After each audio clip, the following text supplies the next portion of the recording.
Hey guys, you want to find out how I built the #1 real estate marketing blog on earth several years ago?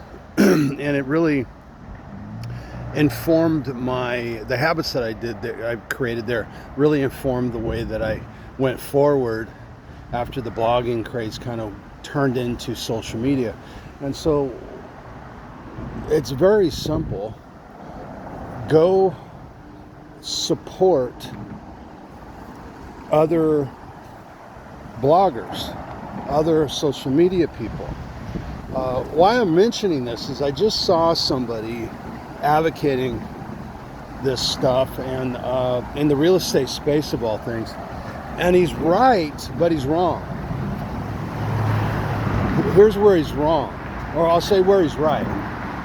And he has like some formula. I'm not going to get into all that, but just have some sort of discipline that you're gonna do some sort of content. When I was blogging, the content was 2 long articles per week and 3 or 4 shorts, 3 or 4 short ones that might be what a meaty social media post would be today. So I would go to other blogs that were consistent bloggers and had a consistent following, and I'd go in there and I'd answer. I would comment to what it was that they were talking about, and very simply, I might say, if they said, "Here's 5 ways to do XYZ," I might say, "Well, here's 2 more. I think those first 5 are great, and but there's 2 more that I think need to be talked about," and I would add 2 more. Right? You could do it very, very analytically like that, or you could do it conversationally, which is typically my way of doing things. But that just kind of gives you a structure. Now, I mention this because this fella said, "Oh yeah, and it's great. You go in and you find your competitor, and you go in and you find out who's following him or her, and then you start talking on their socials." Well, and I don't know if he said, you could also talk on the competitor's socials. That's not going to be the end of the day. And guess what? The competitor is supporting you now because you're actually giving good content on his or her wall,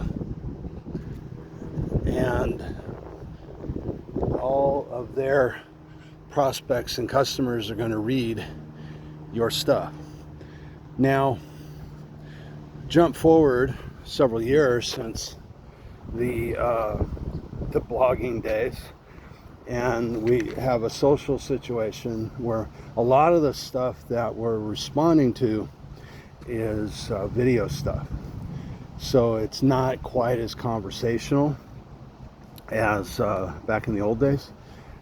But nonetheless, you can still take up space on their real estate. So I'll give you a couple examples. And I love doing this on YouTube because there's a lot of good content on YouTube. So a few years back, you might know, hi there, you might know that I coached some sports, and so I was interested in this guy who had consulted coaching. I don't know what that's called, but basically was hired to coach Kobe Bryant up. He talks about going and meeting Kobe Bryant. Bryant says be there. I think he says be there at 5. Lo and behold, he gets there early, thinking he'll beat Kobe to impress him, and Kobe's already been working out an hour down in Orange County. But he said something about the next. He's always ready for the next play, right? And that's a big thing to me. And I said, and I went into the comments and I said, with all due respect, and I was very respectful, I said, I doubt he's worrying about the next play. He's worrying about this play. He's very present. And the guy wrote a comment to my comment, the actual author and, thought leader, and says, you know what? You're absolutely right. I misspoke. And went on, and he was a sweetheart. That's how you can get authority. Because all this is about authority. Persona building. So the next example is recent. There was a football player. He's talking about how it was when he retired, and how he had essentially it's an identity crisis, is my words, not his, but having been through it, I get it. But I had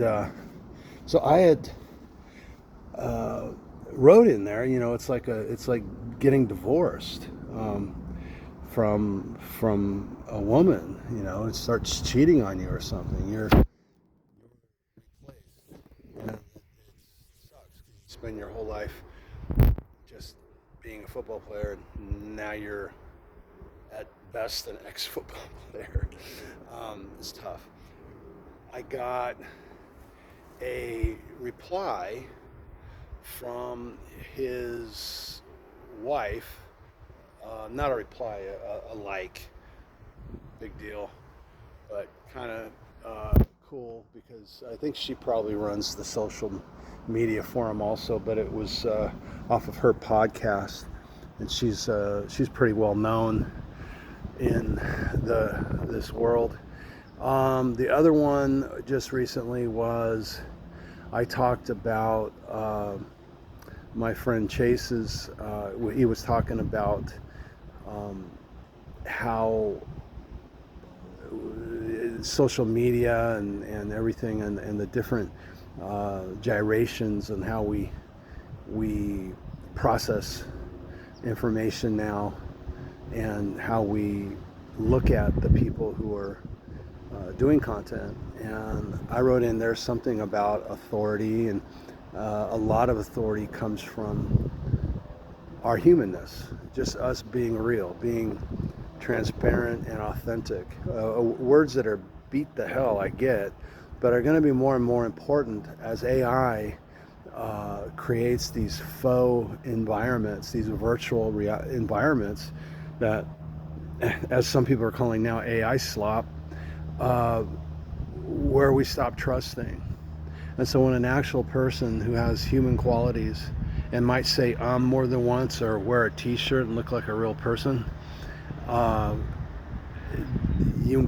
not saying be a bum all the time, but I'm just saying be authentic, be real, and not perfect, because only AI comes off perfect. They're not, but they appear to be that way.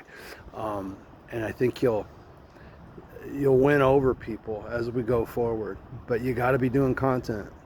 And one of the things that I did when I would go into these blogs, or I go into the comments on different people's Instagram, like the football player, the YouTube, like the one where I did the Kobe Bryant thing, I take up space. Everybody else is saying it, or like the real estate guy said, consultant said, yeah, just say great blog or something like that, be positive. And it's blind. People don't look at that. But you have the opportunity to write something very, very eloquent if you'll take the time, and you can take up a lot of space, and people will read it because it's long, so it appears to have some value, while everybody else is just saying, something stupid, basically, right? Anyway, this is Coach Tim out. Enjoy.